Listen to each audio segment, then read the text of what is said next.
नमस्कार, मेरा नाम है प्रशांत पांडे और आप देखना शुरू कर चुके हैं कंज्यूमर इज किंग। और आज एक बहुत ही अहम पहलू पर हम चर्चा करने वाले हैं और ये बड़ा चौंकाने वाला फैक्ट है जिस पर हम चर्चा करेंगे और इससे जुड़े बाकी पहलुओं पर भी हम इस खास मेहमान जो हमारे साथ जुड़ेंगे उनसे बातचीत करेंगे। दरअसल कोविड और लॉकडाउन ने पिछले 2 साल से दिवाली को भले ही फीका रखा हो, लेकिन इस बार भारतीय जो हैं वो दिल खोलकर शॉपिंग कर रहे हैं। फिर चाहे ऑनलाइन हो चाहे ऑफलाइन, हर तरफ लोगों की, कस्टमर्स की डिमांड नजर आ रही है।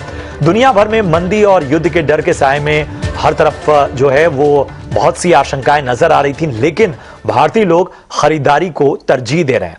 भारत में जबरदस्त रुझान शॉपिंग के दौरान, फेस्टिवल के दौरान, त्योहारी सीजन में नजर आ रहा है। जो शुरुआती आंकड़े हैं वो ये भी बता रहे हैं कि इस खरीदारी के मामले में इस बार पुरुषों ने महिलाओं को पीछे छोड़ दिया है। 62% पुरुष दिवाली पर खरीदारी के मूड में हैं, जबकि 55% महिलाएं शॉपिंग को तैयार हैं। तो सोचिए, पैटर्न बदल रहा है, क्योंकि कभी महिलाओं पर ये आरोप लगते थे कि वो जरूरत से ज्यादा शॉपिंग कर रही हैं, लेकिन यहां आंकड़े बता रहे हैं कि साहब इस बार पुरुष जो हैं वो शॉपिंग ज्यादा कर रहे हैं। यहां तो पुरुष अच्छे खासे नंबर्स के साथ आपको आगे दिख रहे हैं और इसी बदलते पैटर्न और फेस्टिव सीजन में आई भारी डिमांड पर हम करेंगे चर्चा। शो में जिन पहलुओं पर हम चर्चा करेंगे, जरा फटाफट से उस पर निगाह डाल लेते हैं। तो सबसे अहम बात जिस पर हम चर्चा करने वाले हैं कि पुरुषों में शॉपिंग को लेकर क्रेज क्यों बढ़ रहा है, आखिर क्या बदलाव आया है जिसकी वजह से शॉपिंग बढ़ रहा है, और बड़े ब्रांड्स क्या मेंस सेक्शंस को लेकर उनकी प्लानिंग बढ़ती जा रही है। मंदी की आशंका के बावजूद भारत में क्यों डिमांड बढ़ रही है और कब तक रहेगी मार्केट में ये भारी डिमांड। मंदी की आशंका और ये बदलता पैटर्न, ये सब क्या कहता है, इस पर हम विस्तार से चर्चा करेंगे। हमारे साथ 3 खास मेहमान इस वक्त जुड़ चुके हैं इस चर्चा में। हमारे साथ हैं हरमिंदर सानी साहब, आप हैं फाउंडर वजीर एडवाइजर से। इसके साथ ही प्रवीण खंडेलवाल साहब हैं, सेक्रेटरी जनरल CAIT, और इसके साथ ही कांदा हरिहरन साहब हमारे साथ जुड़े हुए हैं, जो कि एड योगी की हेड कस्टमर सक्सेस टीम को हेड कर रहे हैं। आप सभी का बहुत बहुत स्वागत कंज्यूमर इज किंग इस खास चर्चा में। सबसे पहले प्रवीण खंडेलवाल साहब, मैं आपके पास आना चाहूंगा। ये आंकड़े बड़े हैरान करने वाले हैं। किस तरह की फाइंडिंग्स दिख रही हैं और क्यों बड़ी तादाद में जो पुरुष हैं वो आज शॉपिंग के लिए बाहर निकलते हुए नजर आ रहे हैं? ये सबसे पहले तो मैं ये जरूर कहना चाहूंगा कि कोविड की जो मायूसी थी व्यापार में पिछले 2 साल से, वो मायूसी इस बार दूर हो रही है। और जिस मात्रा में ग्राहक बाजारों में आ रहे हैं, पूरे देश के बाजारों में, वो अपने आप में एक बड़ा सौभाग्य है व्यापारियों का। और उम्मीद की जाती है कि इस दिवाली के सीजन में लगभग 1.5 लाख करोड़ रुपए से ज्यादा का व्यापार होगा। जहां तक पुरुषों के ज्यादा आने का सवाल है, तो मैं उसमें जरूर कह सकता हूं कि क्योंकि बाजारों में जिस कदर भीड़ आ रही है, कंधे से कंधा मिलाकर के भी बाजार में चलना मुश्किल है, उसको ध्यान में रखते हुए मुझे लगता है कि शायद पुरुषों ने महिलाओं से कहा कि आप अपनी जो सब सामान आपको चाहिए वो आप हमको बता दें, हम उस भीड़ भाड़ में जाकर के सामान लेकर के आएंगे। तो ये भी एक हो सकता है। लेकिन कमोबेश महिलाएं भी बड़ी तादाद में, यदि हम रिटेल मार्केट्स को देखें तो वहां पर महिलाएं भी बड़ी तादाद में आ रही हैं। जो हमारी युवा जनरेशन है वो भी बड़ी तादाद में आ रही है। और कुल मिलाकर के मैं इसको देश की अर्थव्यवस्था और भारत के व्यापार के लिए एक अच्छा संकेत मानता हूं। संकेत हैं और वाकई ये एड ऑन फैक्टर है। अगर पुरुषों का रुझान शॉपिंग की ओर बढ़ रहा है और महिलाओं का रुझान पहले से मौजूद है, तो ये तो डबल डिमांड वाली बात हो गई। और जाहिर सी बात है कि इससे ये जो 2 साल का एक सेटबैक था उससे उबरने में और ज्यादा मदद मिलेगी। और दिवाली और फेस्टिव सीजन तो बस एक शुरुआत है, आगे किस तरह की डिमांड रहेगी इस पर भी बात करेंगे। हरमिंदर सानी साहब, मैं आपके पास आना चाहूंगा। ये जो एक पैटर्न नजर आ रहा है, सबसे पहले तो इस पे आपका टेक क्या है? और हम देख रहे हैं कि बहुत सारे आउटलेट्स हैं, और चाहे वो ऑनलाइन हो चाहे ऑफलाइन, मेंस सेक्शंस की ओर बड़ा उनका फोकस है। और हमने देखा कई बड़े जो ब्रांड्स थे उन्होंने तो बाकायदा इसमें मेंस फैशन में एक तरह से बहुत अभूतपूर्व काम भी किया है, और हाल फिलहाल कई लॉन्चेस भी हुए। तो ये बदलाव क्या गुजर रही है फैशन इंडस्ट्री कि जिस तरह से डिमांड नजर आई है? एक फैशन सेंस तो पहले से ही पुरुषों में माना जाता था, लेकिन एक आउट स्पोकन हुआ है। अब पुरुष भी अपने फैशन को लेके, और चूंकि सोशल मीडिया और बाकी चीजें जो है वो कहीं ना कहीं उसकी प्रेजेंस को भी बढ़ा रही हैं, तो इस लिहाज से आप एक ऑब्जर्वर के तौर पर कैसे देख रहे हैं? बड़ी इंटरेस्टिंग डेवलपमेंट जो है पिछले 6-8 महीने से जो देखने में आ रही है, और इसमें रूट कॉज पे अगर आप जाएं तो रूट कॉज यहां आता है कि कंज्यूमर वही करता है जो कंज्यूमर रिएक्ट करता है। कंपनीज जो भी ऑफर करती हैं उसको कंज्यूमर रिएक्ट करता है। जो कंपनीज है मेंस वेयर में बात करें या मेंस फैशन से रिलेटेड या मेंस ग्रूमिंग से रिलेटेड जितनी भी कंपनीज थी, उनके पास हमेशा ही एक डबल गैसिंग चलती थी। क्या आदमी को ये चीज चाहिए होगी, कितना फैशन ट्राई करें, कितना कलर ट्राई करेंगे, और घूम फिर के सब लोग उसमें सेफ प्ले करते थे। लेकिन जब से आप समझिए डेटा जो ऑनलाइन से कैप्चर होना शुरू हुआ, क्योंकि उसमें बहुत सारी चीजें ट्राई की जा सकती हैं, वहां जब वो ट्राई करना शुरू हुआ, और जितने भी हमारे क्लाइंट्स हैं जिन ब्रांड्स के साथ हम काम करते हैं, उनका ये मानना है कि पहले उन्हें कुछ भी नया ट्राई करना होता था फैशन में, कलर में, स्टाइल में, डिजाइन में, बहुत रिस्क फैक्टर रहता था। वो कुछ परसेंटेज ही ट्राई करते थे हर सीजन में, और उसमें से कुछ चला नहीं चला तो वो सेफ गेम चलती थी उसमें ज्यादा से ज्यादा। लेकिन जैसे ही ऑनलाइन की ऑप्शन खुली है, रेंज बढ़ गई, ट्रायल करने की कोशिश बढ़ गई, उसमें खर्चा कम है, राइट, कि अगर आपने एक डिजाइन के 100 गारमेंट्स बना के डाल दी तो पूरे इंडिया में कहीं ना कहीं 100 तो बिक जाएंगे। लेकिन अदरवाइज अगर आप ऑफलाइन में ट्राई करना चाहते तो आपको शायद उसके लिए 5000 पीस बनाने होंगे, और रिस्क बहुत बढ़ जाता था। तो उसके कारण फिर जो डेटा वापस आया चल के, तो उससे समझ आने लगा एक तो कि क्या फैशन पसंद है वो सिर्फ पसंद आएगा और आगे चलेगा। उससे ज्यादा ये है कि एक माइक्रो मार्केट लेवल के ऊपर डेटा आना शुरू हो गया कि शायद ये पर्पल कलर की शर्ट गुजरात में कहीं चल जाएगी, लेकिन शायद ये पंजाब में नहीं चलेगी, राइट। उसी तरीके से अगर आप देखें ग्रूमिंग के ऊपर जब बात आई कि किस तरीके की इतने जो D2C ब्रांड्स लॉन्च हुए, ये सबके सबकी सक्सेस का कारण जिस लेवल तक वो पहुंचे यही है कि उनको डेटा रोज मिल रहा है कि क्या चल रहा है, ऑफलाइन में नहीं मिलता था। लेकिन हम यहाँ ब्रांड्स की बात कर रहे हैं जो ऑफलाइन और ऑनलाइन दोनों जगह प्ले कर रहे हैं। मोस्टली ब्रांड्स, जितने लीडिंग ब्रांड्स हैं वो दोनों स्पेसिस में प्ले कर रहे हैं। उनके पास जो भी डेटा आ रहा है उस पर जब वो काम करते हैं, एनालाइज करते हैं और आगे कोई एक्शन लेते हैं, वो फिर पूरा ब्रांड के अक्रॉस नजर आता है। फिर उसमें ऑफलाइन ऑनलाइन की कोई ऐसी डिस्टिंक्शन नहीं रह जाती है। तो मेरा ऐसा मानना है कि ये डेटा कि इंडियन मेन जो है वो अपनी ग्रूमिंग में, अपने फैशन में और अपने स्टाइल में ध्यान देता है, ये लगता था है, लेकिन कैसे चेक करें, उसका खर्चा और रिस्क बहुत ज्यादा होने के कारण लोग चांस नहीं लेते थे। लेकिन अब वो करना शुरू कर दिया है। और दूसरी बात आपने सोशल मीडिया की कही कि हम हर समय हर जगह हैं, राइट। पहले जहां है आप उस हिसाब से अपने आप को ड्रेस करते थे, अपने हिसाब से उसी हिसाब से चलते थे। लेकिन अब तो आप हर समय हर जगह है, हर समय आप वीडियो कॉल पे हैं, हर समय आप सोशल मीडिया में अपनी पिक्चर्स डाल रहे हैं। तो उसके कारण भी फैशनेबिलिटी भी तो इन जनरल बढ़ी ही है, इसमें कोई डाउट नहीं है। लेकिन ये ब्रांड्स का डेटा मिलना और उनकी फिर ऑफर्स बढ़ना, उसके कारण भी कंज्यूमर अब आपको नजर आना स्ट्रीट में शुरू होगा कि भाई यहाँ फैशनेबल हो गए और वो सेल में नजर आ रहा है। तो मेरा ऐसा मानना है, क्योंकि ये चीज हम पिछले 6-8 महीने से जब भी ब्रांड से बात करें, डेटा सबसे बड़ा इशू, सबसे बड़ा क्या बोलते हैं उसको, एनेबलिंग फैक्टर बन के आ रहा है कि अब डेटा है तो फिर हम कॉन्फिडेंस से एंटर करते हैं उस चीज में कि हाँ यार ये कलर पता चल रहा है, ये चल जाएगा, इस मार्केट में डाल दीजिए। वैलिड पॉइंट्स आपने उठाए, और जाहिर सी बात है कि जिस तरह से हम इन पैटर्न्स को बदलते देख रहे हैं वो यूं ही नहीं है। ये बदलाव आया है और ये बदलाव ब्रांड्स तक पहुंच रहा है, इसलिए वो कहीं ना कहीं वो चीजें भी ऑफर कर रहे हैं जो लोगों को आकर्षित कर रहा है। हमारे साथ एड योगी से कांदा हरिहरन साहब हैं। कांदा हरिहरन साहब, अगर मेरी प्रोनाउंसिएशन आपके नाम के साथ कुछ गलत है तो प्लीज मुझे दुरुस्त कीजिएगा। आप हेड हैं कस्टमर सक्सेस टीम के एड योगी में, और आपसे मैं जानना चाहूंगा हरिहरन साहब कि बहुत सारे लोगों के साथ तो आप डील कर रहे होंगे, ब्रांड्स के साथ भी डील कर रहे होंगे, और आपका तो पूरा काम ही मार्केटिंग और लोगों तक रीच पहुंचाने का है। कुछ बदलाव आप देख रहे हैं एक टारगेट सेट करने में, प्रोजेक्शन में, या किसी तरह की स्पेशल डिमांड में? Perfect. If I understand correctly, you see that has there been a target that has been set, right? That is your question to me.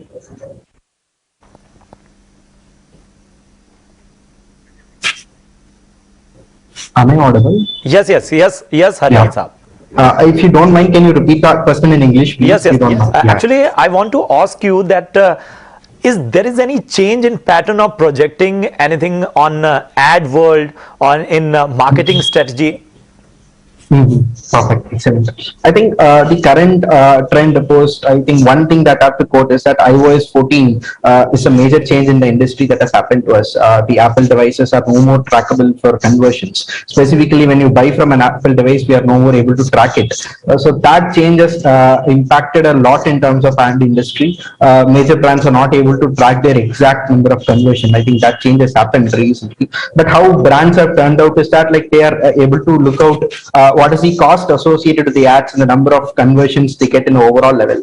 By that, we are able to mitigate it. I think that is one foreseeable challenge that is there for almost all brands across the globe, where 100% tracking of conversions is not possible with the help of the either Facebook or Google. So we are going with other mechanism, something like CRR, where we are looking at the cost associated overall level on the website. To give you a layman level example, we are looking at what is the amount of spend being on the ads versus what's the revenue that is generated on the website, and then we are able to measure the profitability, not directly via the ads. I think that's one phenomenon is universally picking up. Reason being that due to this restriction of data collection policy from the Apple. I think that has been a major trend for us, specifically with regard to the ad ecosystem is concerned. Okay okay, valid point sir. बढ़ते हैं अपने अगले guest की ओर। और sir, मेरा अगला सवाल प्रवीण खंडेलवाल साहब आपसे होगा। जिस तरह से हम देख रहे हैं कि जो डिमांड फेस्टिव सीजन में आई है, क्या लग रहा है कि जब हम फेस्टिव सीजन की बात करते हैं, हम शुरुआती ट्रेंड्स की बात करें, हम दशहरे से हम देख रहे हैं और दिवाली अभी आ गई, आने वाले वक्त में शादियों के सीजन हैं, फिर क्रिसमस है, ये डिमांड क्या ईयर एंड तक चलती रहेगी या इसमें थोड़ा बहुत जो है गिरावट आ सकती है?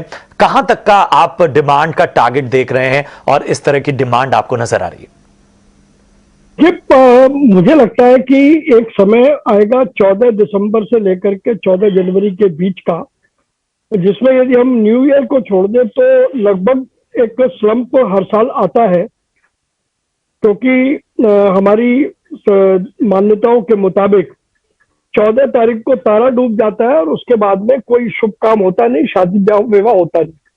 लेकिन 14 जनवरी को संक्रांत से फिर ये सीजन दोबारा शुरू होता है, जो अप्रैल मई तक चलता है, जिसमें त्योहार और शादियां बहुत बड़े स्केल पर होती हैं।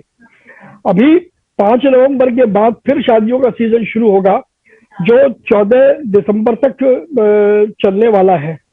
तो अभी ये हमारे व्यापारियों के लिए सीजन का टाइम शुरू हो गया, जो नवरात्र के पहले दिन यानी कि 26 सितंबर से शुरू हुआ है और वो अप्रैल मई तक जाने वाला है। तो कुल मिलाकर के मुझे लगता है कि ये जो दिवाली का जो उत्साह बाजारों में देखने को मिल रहा है, ये स्पिरिट कायम रहने वाली है। एक बात जरूर मैं जो यहाँ पर कहूंगा कि अभी मुझसे पहले वक्ता ने डाटा की बात कही, मैं उनकी बात से पूरी तरीके से सहमत हूं।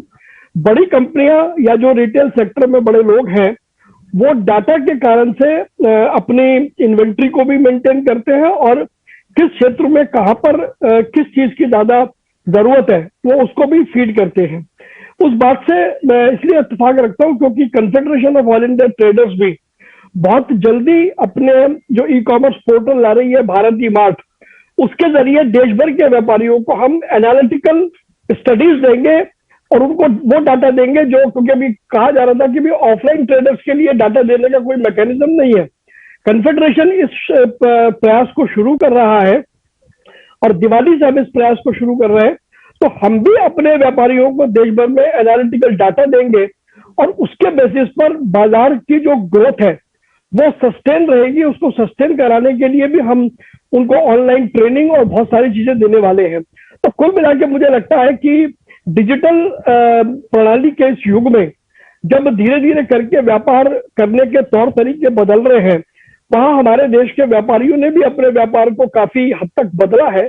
और आने वाले समय में जो हमारी चुनौतियां हैं, जो कंज्यूमर्स की डिमांड बढ़ने वाली है, जो हमसे आशाएं हैं, अपेक्षाएं हैं, उस पर देश का पूरा व्यापारी, 8 करोड़ से अधिक व्यापारी पूरे देश में काम कर रहे हैं, वो पूरे तौर पर खरा उतरेंगे।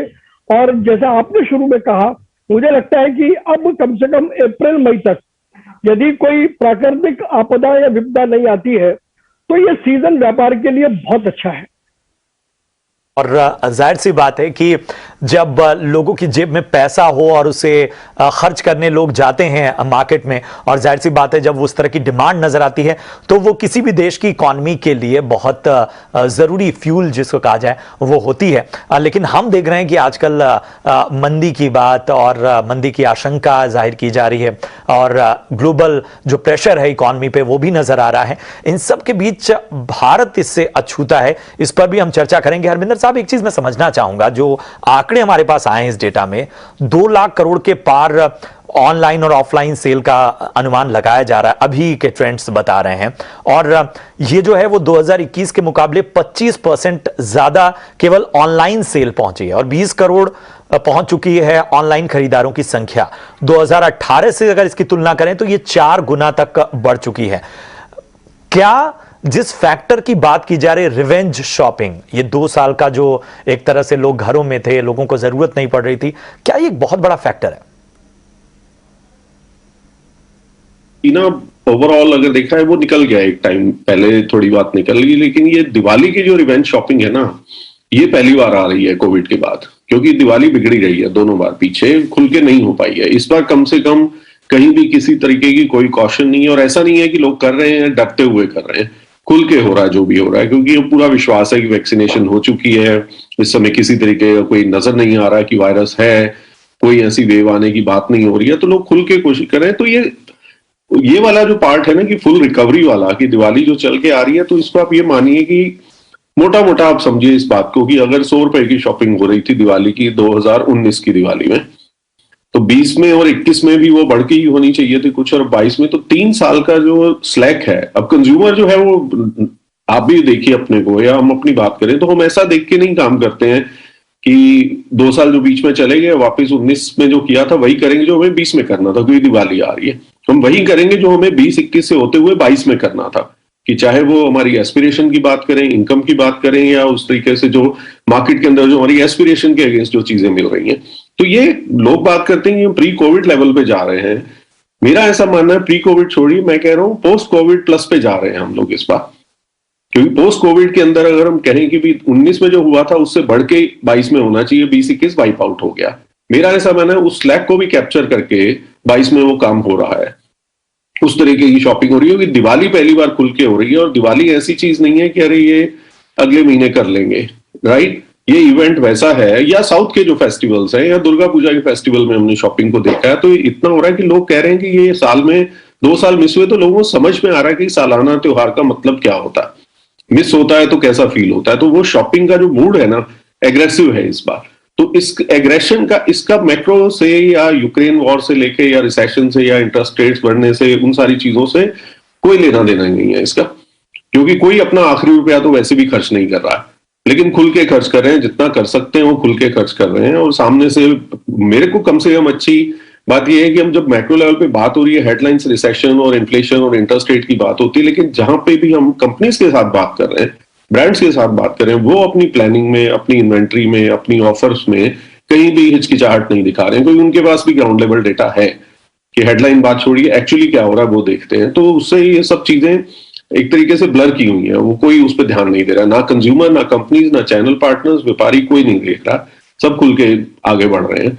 अब ये सारी चीज, ये दिवाली का जो एक स्पर्ट है कि 2 साल बाद वाली दिवाली है, इतना होगा, कितना सस्टेन कर पाएगा, आप ये बात कर रहे थे, वो बहुत मुश्किल है एस्टिमेट करना, क्योंकि वो फिर अल्टीमेटली वापस नॉर्मल उन्हीं चीजों पे आएगा कि इकोनॉमी कैसी चल रही है, जॉब्स है नहीं है, इनकम मिल रही है नहीं मिल रही है, सरकार कितना स्पेंड कर रही है नहीं कर रही है, उन सारी चीजों के ऊपर वापस वो बात आएगी। लेकिन ये अगले इस सीजन दिवाली का और शादियों का नए साल तक जो सीजन है, ये इसके अंदर इग्नोर्ड है वो सारी चीजें, ना कोई भी जो इन्वॉल्व है स्टेक होल्डर्स और कंज्यूमर, कोई उस पर ध्यान नहीं दे रहा है इस समय। चीज और समझना चाहेंगे सर कि जब हम ऑनलाइन ऑफलाइन के डेटा को देख रहे हैं, और डिमांड तो लगभग हर तरफ है, और दिवाली की चूंकि ये डिमांड है, लेकिन अगर हम एक इस दिवाली वाली डिमांड के फैक्टर को हटा दें, अगर हम एक कंपटीशन की बात करें, तो क्या ऑनलाइन जो प्लेटफॉर्म्स हैं वो इस मौजूदा वक्त में जिस न्यू एज जनरेशन में खासतौर पे एक एज लिए हुए हैं, क्या वो कहीं ना कहीं ऑफलाइन जो सेल है उसको कहीं ना कहीं डेंट पहुंचाते हैं, अगर दिवाली के पूरे फैक्टर को हटा दें, नॉर्मल डेज की बात करें?